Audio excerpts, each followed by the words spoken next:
చేశారో చూడాలి ఇక. రైట్. సీతారెడ్డి గారు కూడా జాయిన్ అయ్యారు. సీతారెడ్డి గారు, బీఆర్ఎస్ అంటే ప్రధానంగా తెలంగాణ తల్లి విగ్రహాన్ని మీరు ఉద్యమ సమయంలో రూపొందించారు. సరే, అంతకుముందు కూడా కొన్ని విగ్రహాలు నమూనాలు కూడా ఉన్నాయి, ఆవిష్కరించినవి. ఆలేరు ఆ ఏరియాలో ఆవిష్కరించినవి కూడా ఇవాళ సోషల్ మీడియాలో ట్రోల్ అవుతున్నాయి. అంటే విజయశాంతి ఒక రకంగా ఆనాడు పార్టీ పెట్టుకుని ఒక రకంగా, లేదంటే కేసీఆర్ గారు ఒక రకంగా, అలాంటి ఆయా వాళ్ళ ఆలోచనలు తగ్గట్టుగా సాధారణ మహిళా రూపంలో మధ్యతరగతి మహిళలాగా ఉండాలి, శ్రామిక మహిళలాగా ఉండాలి, అంటే బహుజన మహిళలాగా ఉండాలి అనేటువంటి ఆలోచన నుంచి ఇందాక గౌరీ గారు అంటే ఎవరి ఆలోచన తగ్గట్టుగా వాళ్ళు చేశారు. కానీ రాష్ట్రం వచ్చిన తర్వాత ఇది అఫీషియల్ అనేటువంటి పద్ధతుల్లో అటు గేయం కానీ ఇటు విగ్రహం కానీ ఇవేవి కూడా ఆవిష్కరించి దానికి ఒక చట్టబద్ధత తీసుకొచ్చినటువంటి దాఖలాలు లేవు. అది అడ్వాంటేజ్ అయింది కాంగ్రెస్ కూడా అని అంటే ఏమంటారు మీరు? ఇప్పుడు టెక్నికల్గా మీరు ఏమైనా చేయొచ్చు, ముఖ్యమంత్రి పదవిలో ఉన్నారు కాబట్టి మీరు ఒక అఫీషియలైజ్ చేశాము, అధికార విగ్రహం పెట్టాము, ఇవన్నీ మాడుతుండొచ్చు. కానీ ప్రజల ఎండార్స్మెంట్ కంటే పెద్ద ఎండార్స్మెంటు, ప్రజలు దాన్ని అప్రూవ్ చేసిన దానికంటే, అగ్రీ చేసిన దానికంటే పెద్ద ఎండార్స్మెంట్ ఏం కావాలండి? నేను మీకు 2 పిక్చర్స్ చూపిస్తాను ఇక్కడ. It is there with me. ఇప్పుడు ఇదొకటి జూమ్ చేయమని చెప్పండి. ఈ పర్టికులర్ యూనో మీకు నేను చూపించేటటువంటి ఒక విగ్రహము హైదరాబాద్లోనే ఒక స్ట్రీట్లో ఎక్కడో దగ్గర పెట్టిన దాన్ని మన వాళ్ళు తీశారు. సోషల్ మీడియాలో ఎక్కడో నేను పికప్ చేశాను. ఇదొకటైతే, దీని తర్వాత ఇక్కడ ఒకటి ఉంటుంది. ఇది మీకు అమరవీరుల స్మృతిస్థలి, కేసీఆర్ గారు ఓపెన్ చేసినటువంటి, అదే వారి ద్వారా ఆవిష్కృతమైనటువంటి ఒక అమరవీరుల స్మృతిస్థలి సెక్రటరేట్ ఎదురుగా, దాని దగ్గర ఇన్స్టాల్ చేసినటువంటి, ఇనాగరేట్ చేసినటువంటి తెలంగాణ తల్లి విగ్రహం.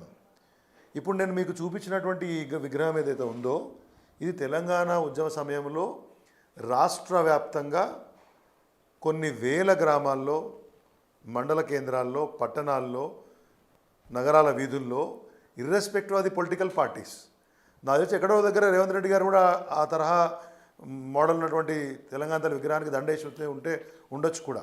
మేబీ రేపు ఎల్లుండో సోషల్ మీడియాలో ఫోటోలు వస్తుండొచ్చు. నేనేమంటున్నా అంటే, కాంగ్రెస్ పార్టీ ఇవాల్టి వరకు ఎందుకు ఈ విగ్రహం యొక్క, అంటే ఇన్ని వేల విగ్రహాలు తెలంగాణ ప్రజల మనసుల్లో ఉద్యమ సమయంలో ముద్రితమై ఉన్నటువంటి ఒక తెలంగాణ తల్లి విగ్రహాన్ని ఎందుకు చేంజ్ చేశారు అంటే, చెప్పినటువంటి యొక్క అన్ని కారణాలు హాస్యాస్పదంగా ఉన్నాయి. తల్లి అవుతుంది బహుజనులకైనా, ఏ వర్ణానికైనా, ఏ మతానికైనా, ఏ కులానికైనా, ఏ వర్గానికైనా తల్లి అవుతుంది. కిరీటం ఉందని ఒకళ్ళు, బంగారు ఆభరణాలు ఉన్నాయని ఒకళ్ళు, దొరసానిలాగా ఉందని ఒకళ్ళు. నాకు అర్థం కాలేదు, తెలంగాణ ఉద్యమ సమయంలో సబ్బండ వర్ణాలు గౌరవించినటువంటి తెలంగాణ తల్లి రాత్రికి రాత్రే దొరసాని అయిపోయింది. తల్లికి ఆభరణాలు ఉండకూడదని ఏం మహానుభావు చెప్పిండో నేనైతే ఎక్కడ వినలేదు. తల్లి రిచ్గా కనపడకూడదు. ఎందుకు తల్లి రిచ్గా కనపడకూడదండి? తెలంగాణ తల్లి రిచ్గా ఎందుకు కనపడకూడదండి? తెలంగాణ తల్లి అనేది ఒక విగ్రహం మాత్రమే కాదు, అది ఒక ఇమోషన్ అని మనం అందరం ఒప్పుకుంటాం. మేబీ దీనికి రాజకీయ పార్టీలకు, ప్రజా సంఘాలకు దీంట్లో ఏమీ తేడా ఉండదనుకుంటే ఈ భావనను వ్యక్తీకరణ చేయడానికి. కాబట్టి ఇవాళ విగ్రహాల పేరు మీద కొట్టడాలని చెప్పేసి ఎప్పుడు కూడా భారత రాష్ట్ర సమితి, బీఆర్ఎస్ పార్టీ అనుకోలేదు, మా నాయకులు అనుకోలేదు. కానీ ఇవాళ only for the sake of me mark ఉండాలి అని, దానికి కామన్ తెలంగాణ తల్లి ఇట్లనే ఉంటుంది. ఏం కామన్ తెలంగాణ తల్లి ఎక్కడ కూడా బతుకమ్మ చేతిలో ఉండాలని అనుకోదా? బతుకమ్మ తెలంగాణ అస్తిత్వానికి, తెలంగాణ భావనకు, తెలంగాణ వ్యక్తుల యొక్క ఏమంటారు దాని పేరు, ఆత్మ వ్యక్తీకరణకు అదొక గుర్తు. బతుకమ్మ అనేది మన బతుకు తల్లి అని, ఇన్వైటింగ్ లైఫ్ అని మనం చెప్పాం కదా. ఇప్పుడు ఏదైతే గతంలో మనందరం ఇవాళ రేవంత్ రెడ్డి గారు తెచ్చినటువంటి ఒక విగ్రహంలో బతుకమ్మ ఎక్కడ పోయిందండి? మీరు పెట్టినటువంటి ఆ జొన్న కంకులో మరొకటో అవి పాత విగ్రహంలో కూడా ఉన్నాయి కదా.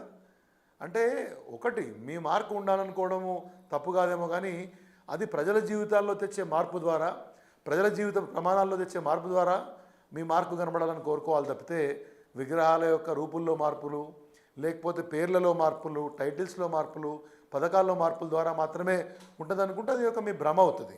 నెంబర్ 1. ప్రభుత్వాలు మారినప్పుడల్లా కూడా పేర్లు, ప్రభుత్వాలు మారినప్పుడల్లా కూడా విగ్రహాల యొక్క రూపురేఖలు మారాలంటే ఇది ఒక మంచి సంస్కృతి సాంప్రదాయాన్ని మీరు సృష్టించినట్టు కాదు, లేకపోతే ఫాలో అవుతున్నట్టు కాదు. అది గవర్నమెంట్లో ఉన్నటువంటి పెద్దలు విజ్ఞులు గమనిస్తారని చెప్పేసి నేను కోరుకుంటున్నా. బతుకమ్మను తీయడాన్ని నేను చాలా 2 రోజుల నుంచి 3 రోజుల నుంచి సోషల్ మీడియాలో కానీ మిగతా దగ్గర నుంచి కానీ వస్తున్న అభిప్రాయాలు అయితే